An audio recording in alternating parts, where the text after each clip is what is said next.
मंत्रिमंडळाने एक महत्त्वपूर्ण निर्णय घेत 102 वेळा घटना दुरुस्तीचा प्रस्ताव मान्य केलाय। त्यामुळे एखाद्या जातीला मागास ठरवून तिला आरक्षण पुरवण्याचा राज्यांचा अधिकार केंद्र सरकारने मान्य केलाय।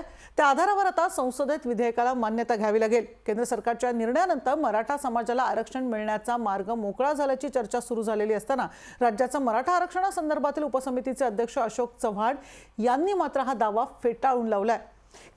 कारण आपण बघतोय आज घेतलेला काल त्यांनी पत्रकार परिषद घेतली, त्यामध्ये अशोक चव्हाण यांनी केंद्र सरकारवर टीका केली। यांचा मराठा आरक्षणाचा तिढा त्यामुळे सुटणार का, राज्य सरकार नेमकी काय पावलं उचलणार हे बघणं आता महत्त्वाचं ठरणार आहे।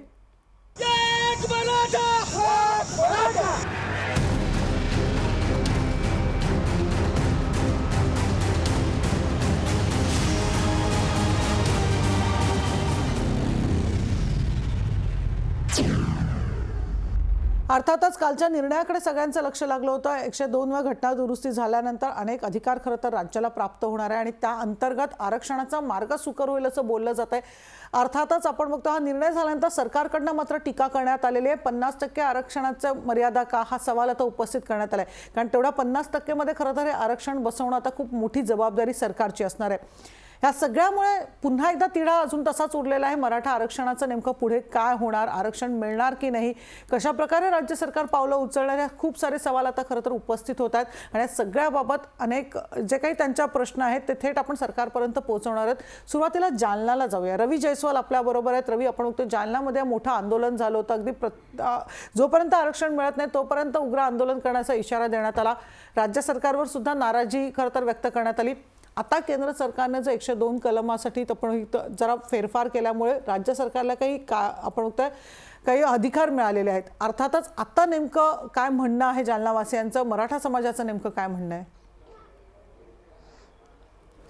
मनुश्री, आपण बघितलं तर मराठा समाजाचं आरक्षण रद्द झाल्यानंतर समस्त मराठा समाज जो आहे तो नाराज झाला होता। अनेक आंदोलनं झाली, निदर्शनं झाली। जालन्यातही मराठा समाजाच्या आंदोलनाची ठिणगी जी आहे ती मोठ्या प्रमाणात पेटली होती। कालचा जो निर्णय आहे केंद्र सरकारनं दिलेला राज्यांना अधिकार जो आहे तो, त्याच्यानंतर कुठेतरी एक मार्ग मोकळा झाल्याचं चित्र जे आहे ते मराठा समाजामध्ये निर्माण झालं होतं। मात्र कालच्या अशोक चव्हाणांच्या पत्रकार परिषदेनंतर याच्यामध्ये थोडंफार विरजन पडल्याचं आपल्याला बघायला मिळते। आता या सगळ्या गोष्टींवर मराठा तरुणांना नेमकं काय वाटतं आपण जाणून घेणार आहोत। दादा, मला सांगा की आता काय होणार मराठा समाजाच्या आरक्षणाचं? एकतर मराठा समाजातील तरुण आज संभ्रमावस्थेत आहे की कोण काय बोलतंय काय नाही, आम्हाला काही घेणं देणं नाही। राजकीय लोकांनी तर मराठा समाजाची आजपर्यंत वाट लावून टाकलेली आहे, पण ज्यावेळेस छत्रपती संभाजीराजे आम्हाला आदेश देतील त्यावेळेस महाराष्ट्रातला प्रत्येक मराठा समाज, महाराष्ट्रातील मराठा तरुण हा ज्या पद्धतीने आक्रमक पद्धतीने उतरेल, ज्यावेळेस औरंगजेबाची सत्ता आम्ही उलटवून लागली तशाच पद्धतीनं या मुघलांची सुद्धा आहे, या राज्यकर्ते मुघलांची सुद्धा आम्ही सरकार या ठिकाणी उलथून लावल्याशिवाय राहणार नाहीत। आणि सर्व राज्यकर्त्यांना आमचा आव्हान आहे की लवकरात लवकर निर्णय घ्या, अन्यथा जे परिणाम तुम्हाला भोगावे लागतील याला संपूर्ण जबाबदार हे राज्यकर्ते आणि प्रशासन या ठिकाणी राहील। दादा, काय वाटते, कोणाची जबाबदारी असं वाटते आरक्षणाची? आता जबाबदार महाराष्ट्र शासनाची व केंद्र दोन्ही शासनाची जबाबदारी आहे। कारण महाराष्ट्र शासन हे केंद्र शासनाकडे बोट टाकतं, केंद्र शासन हे महाराष्ट्र शासनाकडे बोट टाकतं। दोन्ही शासनाला एवढं सांगू इच्छितो, आतापर्यंत कोणत्याही राजकीय पक्षांनी मे तू करू नये, मराठा आरक्षण नाही दिलं तर आतापर्यंत फक्त आणि फक्त मराठा समाजाने नेत्यांच्या गाड्या अडविल्या। आपण याच्यानंतर नेत्याच्या गाड्या नाही अडविणार तर नेते फोड्याशिवाय राहणार नाही मराठा समाज आतापर्यंत। याच्यानंतर बघितलं आपण आक्रमक पवित्र आहे अजून मराठा समाजातले विद्यार्थी। दादा, मला सांगा की काय तुम्हाला वाटते आता मराठा आरक्षणाचं? महाराष्ट्राच्या याच्या मराठा समाजाचा म्हणजे अतिरेक झालेला आहे। आता संयमाचा बांध फुटू नये। महाराष्ट्र केंद्र सरकारनं राज्य सरकारला आदेश दिले आहेत। आता तुमची काय अडचण आहे? जिथं कमी तिथं आम्ही, तुम्ही पोर खेळ लावला, तुम्ही क्रिकेट हे का काय राज्य करायला का? खुर्च्या सोडून द्या तुम्ही, का म्हणले तर कौरक करायचं हे बोट त्याच्यावर दाखवतं। प्रत्येक मराठ्याला एक नाही तर 10 गुंठे नाही तर 1.5 गुंठ्याच्यावर जमीन नाही। मराठा समाज सर्व भिकाला लागलेला आहे, तरी तुमचा खेळ चालू आहे। कोणता खेळ आहे त्याचं नाव तरी सांगा आम्हाला। वर चंद्रकांत दादा पाटील आहेत, नितीन गडकरी साहेब आहेत, अमित शहा आहेत, ह्या मंडळींनी खासदार, आमदार, कॅबिनेट मंत्री, राज्यमंत्री या सर्वांनी तो निर्णय घेऊन तुम्हाला राज्य सरकारला अधिकार दिले आणि तुम्ही इथं का गोटे खेळायला लागले काय? शरद पवारजी, अजितदादा पवार आहेत, तुम्ही जुने खेळाडू आहेत, तुम्ही करता काय? कौरक काय करायचं? तुम्हाला अडचण काय आहे? केंद्र सरकारनं तुम्हाला राज्य सरकारला आदेश दिले 50% आरक्षण देता येत नाही ना. अरे मग तुमची अडचण सांगा ना. तुम्हाला नसली अडचण सांगता येत तर जा घरी. करायला काय तुम्ही गादीवर? अतिशय आक्रमक पवित्र आहे. दादा मला सांगा की आता विद्यार्थ्यांचा पण प्रश्न आहे आरक्षणाचा, काय नेमकं वाटतंय? जय जिजाऊ, जय शिवराय. मी एवढं सांगू इच्छितो की केंद्राने राज्यावर आणि राज्याने केंद्रावर एकमेकावर न ढकलता मराठी बांधवाचा जो प्रश्न आहे तो मार्गी लावावा, अन्यथा सगळीकडे आंदोलन करून जाळपोळ करण्यात येईल. आपण बघितलं आक्रमक भूमिका जी आहे ती मराठा बांधव घेत आहेत. सर आता काय होणार मराठा आरक्षणाचं? महाराष्ट्रात 32 ते 33% असलेला मराठा समाज, या समाजावर पूर्ण राजकारणाची मदत अवलंबली आहे. या राजकारण्यांनी हे लक्षात ठेवायला पाहिजे की आपण आजपर्यंत जे 40 ते 50 वर्षात राजकारण करत आलो आहोत, हे मराठा समाजाच्या मतदानावर करत आलो.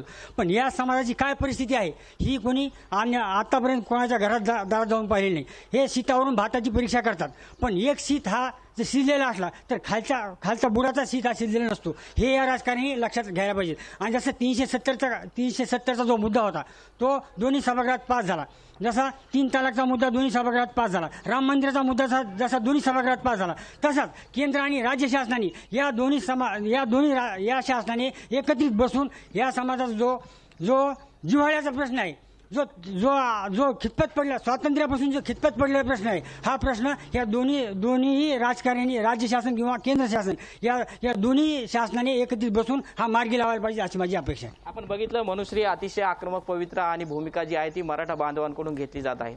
निश्चितच आपण त्यांची उद्विग्नता खरं तर बघायला मिळते. इतके वर्ष वाट पाहिली, अजूनही निर्णय होताना दिसत नाही. काल केंद्राने निर्णय घेतल्यानंतर राज्य सरकारने सुद्धा केंद्रावर टीका केलेली आहे. प्रयत्न करू असं सुद्धा म्हटलं नाही. त्यात सगळ्याचा परिणाम आपण बघतोय. एक नाराजी बघायला मिळते. औरंगाबादला जाणारो सचिन बडे सुद्धा आपल्याबरोबर आहे. सचिन, खरं तर या निर्णयाची 102 कलममध्ये दुरुस्ती व्हावी या निर्णयाची प्रत्येक जण वाट बघत होता. अखेरी दुरुस्ती झालेली आहेत, पण त्यातही सरकार समाधानी दिसत नाही. कशा प्रकारच्या आता प्रतिक्रिया खरं तर उमटत आहेत? मनुश्री, राज्यातील ज्वलंत मुद्दा जर म्हटलं गेलं तर मराठा आरक्षणाचा आहे. आणि आता आपण पाहतोय की केंद्रानं आता एक दिलासादायक निर्णय दिलेला आहे, त्यामुळे समाजामध्ये कुठेतरी पुन्हा एकदा आशा पल्लवित झालेल्या आहेत. परंतु काल पत्रकार परिषदेमध्ये माननीय अशोक चव्हाण यांनी जे काय वक्तव्य केलेलं आहे किंवा त्यांनी अविश्वास दाखवलेला आहे, त्यामुळे पुन्हा एकदा प्रश्न निर्माण झालेले आहेत. काय वाटतं समाज बांधवांना, मराठा समाजातील नेत्यांना किंवा त्यासोबतच समन्वयकांना, त्यांच्याकडून आपण जाणून घेऊयात. काय सांगाल भाऊ? आशा पल्लवित झाल्यात, पुन्हा एकदा आशा वाटतायत आणि एक आता समाधान देखील वाटतं की आता लवकरात लवकर आरक्षण मिळण्यासाठी राज्याकडे अधिकार आहेत. परंतु राज्य सरकारच्या वतीनं प्रतिसाद कसा पाहिजे तुम्हाला? नक्कीच एक आशेचा किरण म्हणता येईल याला. 102वी घटना दुरुस्ती, 102व्या घटना दुरुस्तीनुसार, 102व्या घटनेनुसार अगोदर राज्याला मराठा आरक्षणावर निर्णय घेण्याचा अधिकार नव्हता. आता केंद्राने जे 102वी घटना दुरुस्तीसाठी प्रस्ताव सुरू केलेला आहे, ती प्रोसेस सुरू झालेली आहे. 102व्या घटना दुरुस्तीसाठी प्रस्ताव दाखल झालेले, ती प्रोसेस सुरू झालेली आहे. माझी अशी विनंती राहील केंद्र सरकारला, राज्य सरकारला, ताबडतोब तो प्रस्ताव मंजूर करून राज्य सरकारने आता वेळ काढूपणा करू नये. मराठा क्रांती मोर्चाचे 58 मोर्चे निघाले, 42 बांधवांचे बलिदान गेले आणि उच्च शिक्षित तरुणांनी सुद्धा आता आत्महत्या केलेल्या आहेत. MPSCच्या मुलांनी आता आत्महत्या केलेली आहे. त्याला जबाबदारी सरकारचे. आता सरकारने वेळ काढूपणा न करता त्वरित समाजाला ओबीसी मध्ये समावेश करून आरक्षण द्यावं आणि ESBC, SCBC असे नकली आणि न टिकणारे आणि समाजाला संभ्रमित करणारे पर्याय देऊ नये. सरसगट 50% मधलं आरक्षण मराठ्यांना द्यावं आणि नंतर जी मर्यादा असते टक्केवारीची ती नंतर वाढवावी. आणि अशोक चव्हाणांनी असं डोक्यावर पडल्यासारखं वक्तव्य करू नये. लोक तरी डोक्यावर पडतात. मला वाटतं अशोक चव्हाण डोक्याच्या आतमध्ये पडलेले, असं काही बोलू नका आणि समाजाला आता विटीस धरू नका, नाटकं करू नका. केंद्राने आता तुम्हाला अधिकार द्यायला सुरुवात केलेली आहे, त्या अधिकाराचा वापर करा आणि मराठ्यांना त्वरित ओबीसी मध्ये समावेश करूनच आरक्षण द्यावं. कोणतं? 50%च्या आतलं आरक्षण. नक्कीच आरक्षण द्यायला हो, 50% आतला असं मागणी करतायत. भाऊ काय सांगाल? आशा पल्लवित झाल्यात का? आनंद वाटतोय का? आणि राज्य सरकारने काय करायला हवं? हो बिलकुल, आशा तर पल्लवित झाल्याच आहेत. जे केंद्राने जो अधिकार दिलाय तो खरंच स्वागतार्ह आहे आणि हे राज्य सरकारने आता याच्या पुढे त्यांनी निर्णय घ्यायला पाहिजे आणि 50% आतच आरक्षण ओबीसी मधूनच द्यायला पाहिजे असं सर्व मराठा बांधवांचं म्हणणं आहे आणि ते व्हायलाच पाहिजे. मुख्यमंत्री महोदयांकडे तुमचं काय मागणं राहील, कारण आता ते खूप महत्वाची पदावर देखील आहेत आणि त्यांच्यावर खूप अपेक्षा आहेत समाजाला? मुख्यमंत्र्यांना म्हणजे उद्धवजी ठाकरे साहेबांना माझी नम्र विनंती आहे, या राज्यामध्ये आजपर्यंत मराठा समाजाने मोठ्या भावाची भूमिका निभावलेली आहे. सर्व समाजाला घेऊन चालणारा समाज आहे. या समाजाने 58 मोर्चे शांततेने काढले. 42 बांधवांनी बलिदान दिले. त्यातल्या काही बांधवांना सरकारी नोकरी सामावून घेण्याचं आश्वासन सरकारने दिलं होतं. त्यातल्या 6 मुलांची मागणी आम्ही औरंगाबाद संभाजीनगरच्या समन्वयकांनी मनोज गायके असतील, वेगवेगळ्या मागण्या आहेत. मनोश्री, आपण पाहू शकतो वेगवेगळ्या मागण्या आहेत, आरक्षण आहे, त्या संपूर्ण जबाबदाऱ्या ह्या राज्य सरकारनं स्वीकाराव्यात, पूर्ण कराव्यात आणि समाजाला दिलासा द्यावा. निश्चित आता तातडीनं खरं तर आता सरकारने पावलं उचलण्याची गरज आहे. ही मागणी प्रत्येक जण करतोय. साताराला जाऊया. प्रशांत जगताप सुद्धा आपल्या बरोबर आहेत. प्रशांत, काय नेमकं सांगाल? आपण बघतोय मोठ्या प्रमाणात खरं तर नाराजी या सगळ्यामध्ये समोर आली होती. आता केंद्र सरकारने 102व्या घटना दुरुस्ती केलेली आहे. थोडाफार दिलासा मिळालेला आहे मराठा समाजाला. कशा प्रकारच्या नेमक्या त्यांच्या प्रतिक्रिया उमटतात आता? नक्कीच मनोश्री, खरं तर सर्वोच्च न्यायालयामध्ये मराठा आरक्षणाचा जो मुद्दा आहे तो खरं तर रद्द झाला होता. त्यामुळे संपूर्ण राज्यभरामध्ये खरं तर त्या संतप्त प्रतिक्रिया देखील उमटत आहेत. अशातच केंद्र सरकारने कलम 102 मध्ये बदल करण्यात येणार आहे. राज्याला अधिकार दिले जाणार आहे. त्यामुळे मराठा आरक्षणाचा प्रश्न जो आहे तो खरं तर मार्गी लागणार आहे का? विषय हा जो आहे मराठा आरक्षणाचा जो आहे तो खरं तर मार्गी लागणार आहे का, एकंदरीत असं तर बोललं जात आहे. आपण यासोबत मराठा आरक्षणाच्या संदर्भातली समन्वयक आहेत, आपण त्यांच्यावरून जाणून घेऊयात. काय सांगाल तुम्ही? महत्त्वाचा मुद्दा आहे 102 जी घटना दुरुस्तीची काय आता केंद्र सरकारनं प्रलंबित ठेवलेली आहे.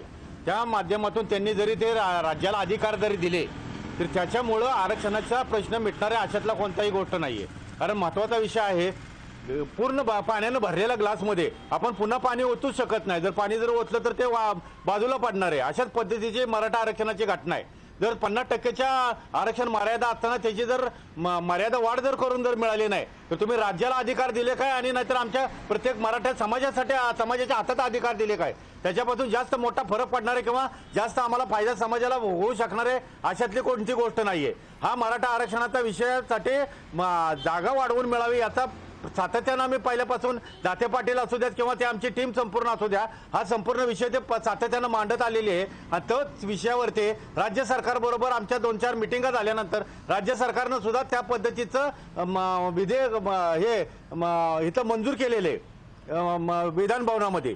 मग ते ह्या सगळ्या गोष्टी घडलेल्या असताना फक्त आई जेवू घालत नाही आणि बाप भीक मागू देत नाही अशी अवस्था आहे मराठा समाजाची या राज्यकर्त्यांनी केलेली आहे. आणि निश्चितपणानं मराठा समाज हा किंगमेकर समाज आहे आणि हा 2024च्या निवडणुकीमध्ये संभाजीराजेंच्या नेतृत्वाखाली समजा किंवा असा जो काही कोणता नेता मराठा समाजातला पुढे येईल की ज्याच्यासाठी मराठा समाजाचं विश्वास ठेवून लोक त्याच्यासाठी मर मिटण्यासाठी तयार होतील असे लोक ज्या वेळेला नेता समोर येईल त्यावेळेला 2024च्या निवडणुकीमध्ये निश्चितपणाने राज्य सरकार असू द्या, केंद्र सरकार असू द्या किंवा कोणतेही राजकीय पक्ष असू द्यात यांना सर्व पद्धतीने या पद्धतीची उत्तरे दिली जातील. आणि याला 100% खात्री सर्वांनी समजावी की याचा पडसाद हे फार लांबपर्यंत पोहोचणार आहेत. हे तुम्ही या संदर्भामध्ये 25 राज्याचे विषय यामधून मिटणार होते. जर 50% आरक्षण मर्यादामध्ये देशातील 25 राज्य त्यामध्ये अडकलेले आहेत.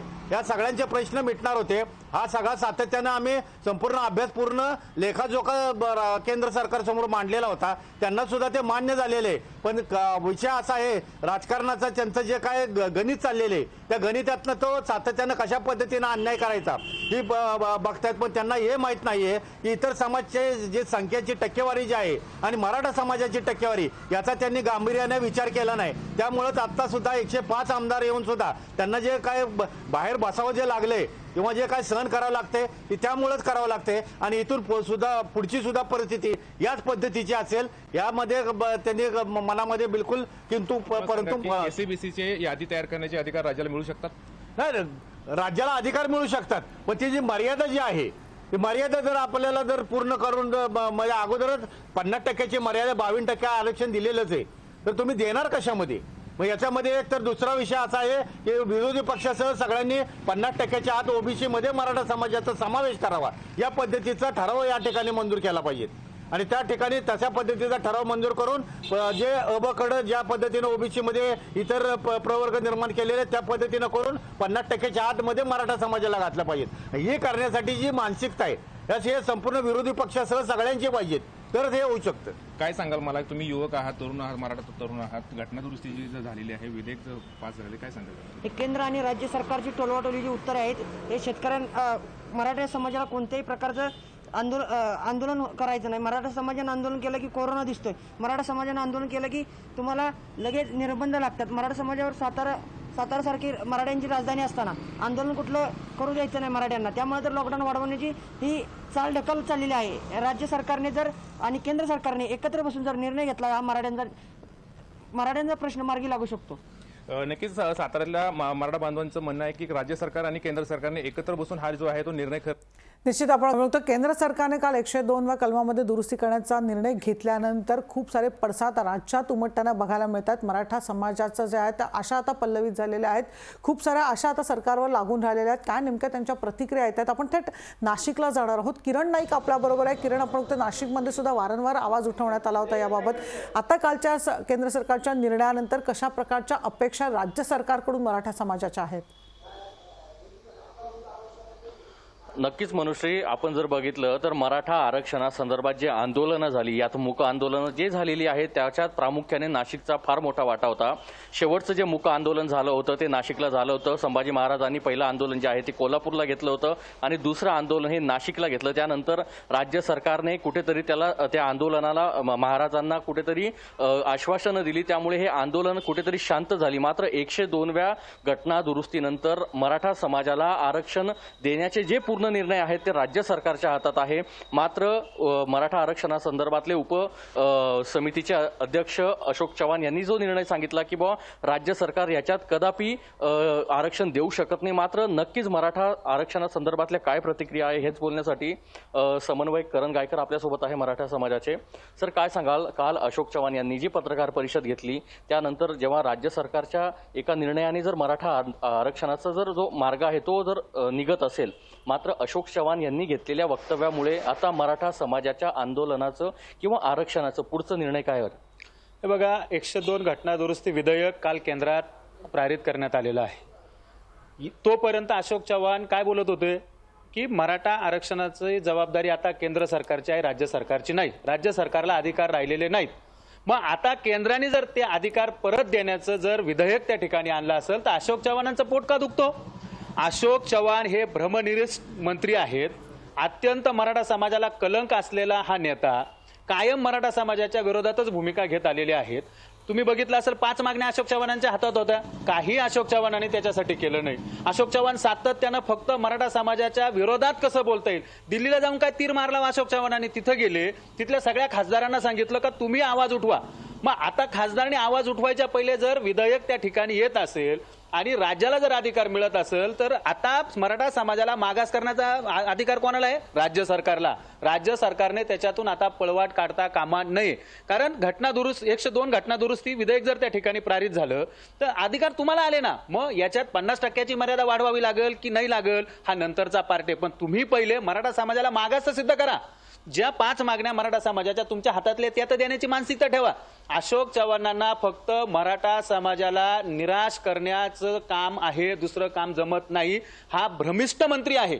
या मंत्र्यानं कायम मराठा समाजाच्या पाठीत खंजीर खुपसलेला आहे। स्वतःला विद्वान समजणारे अशोक चव्हाण ज्या वेळेस मराठा समाजाच्या अशा काही घटना घडत असतात, दिल्लीला जाऊन मग पंतप्रधानांना भेटायचं होतं ना, खासदारांना आवाहन करणं तर मग इथूनही करू शकत होते। फक्त जाहिरातबाजी, स्वतःची स्टंटबाजी करण्यामध्ये अशोक चव्हाण माहीर आहेत। या अशोक चव्हाणांना मी पूर्वी पण सांगितलं होतं या माणसाचा राजीनामा घ्या।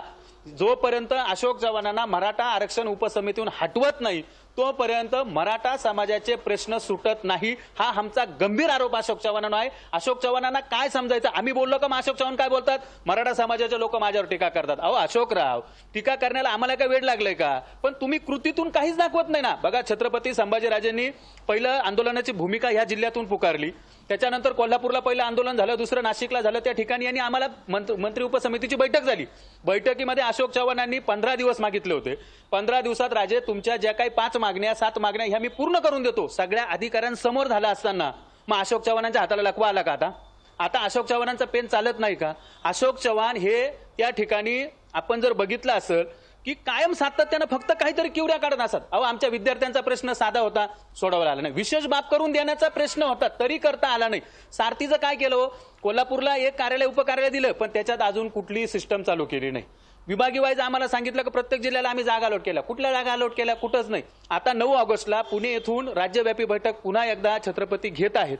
मग यांना परत जागा आली आणि सांगितलं 15 ऑगस्टला 15 जिल्ह्यांमध्ये आम्ही वसतिगृहाचं उद्घाटन करू.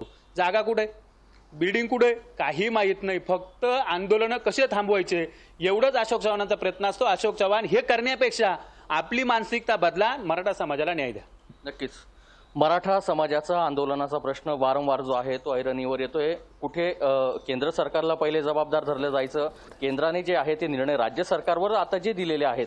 मात्र आता परत अशोक चव्हाणांनी जे नवीन प्रश्न उपस्थित केलेला आहे का मराठा समाजाला आरक्षण देणं हे राज्य सरकारच्या हातात नाहीये.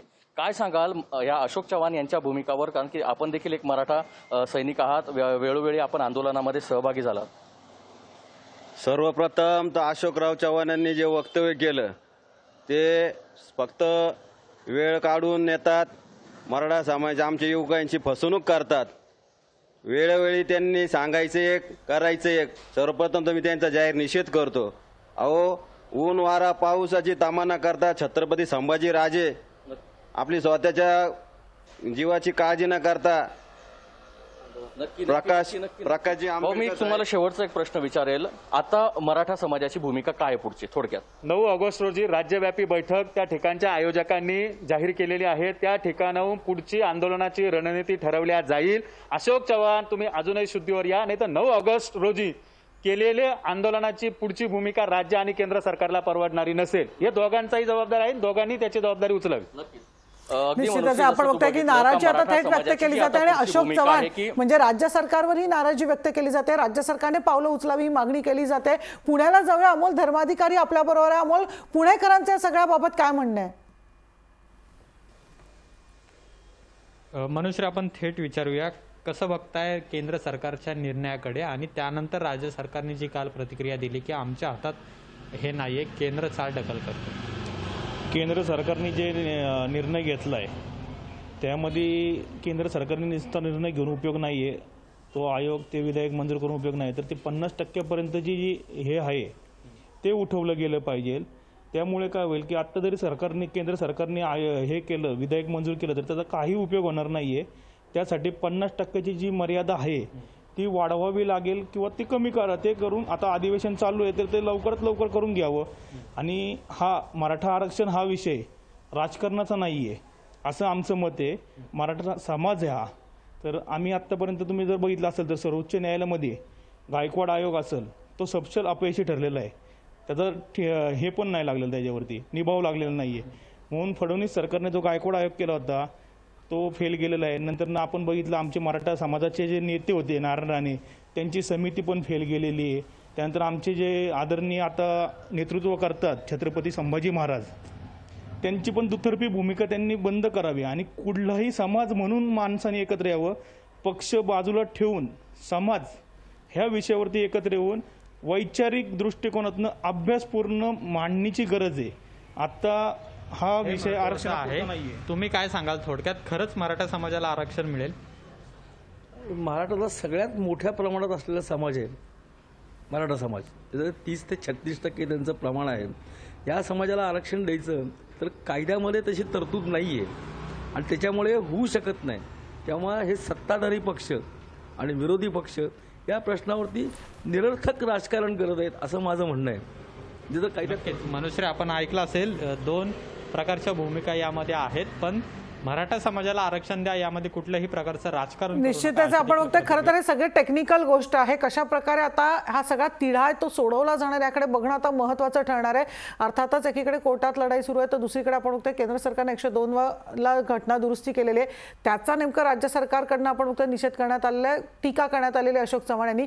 मात्र हे सोडवणं खूप गरजेचं आहे कारण आपण बघतोय की अधिकाधिक मराठा समाज आता आक्रमक होताना आपल्याला बघायला मिळतो. आतापर्यंत शांततेच्या मार्गाने मोर्चे काढले, मात्र आता पुढे आम्ही आक्रमक ते मोर्चे काढणार असल्याचं, आंदोलन करणार असल्याचा इशारा सुद्धा दिलेला आहे. त्यामुळे हा तिढा आता राज्य सरकार कसं सोडवतं हे बघणं महत्त्वाचं ठरणार आहे. या सगळ्याचे अपडेट्स आपण दिवसभर घेत राहणारच आहोत, पण आता आपण इथेच थांबूया. पण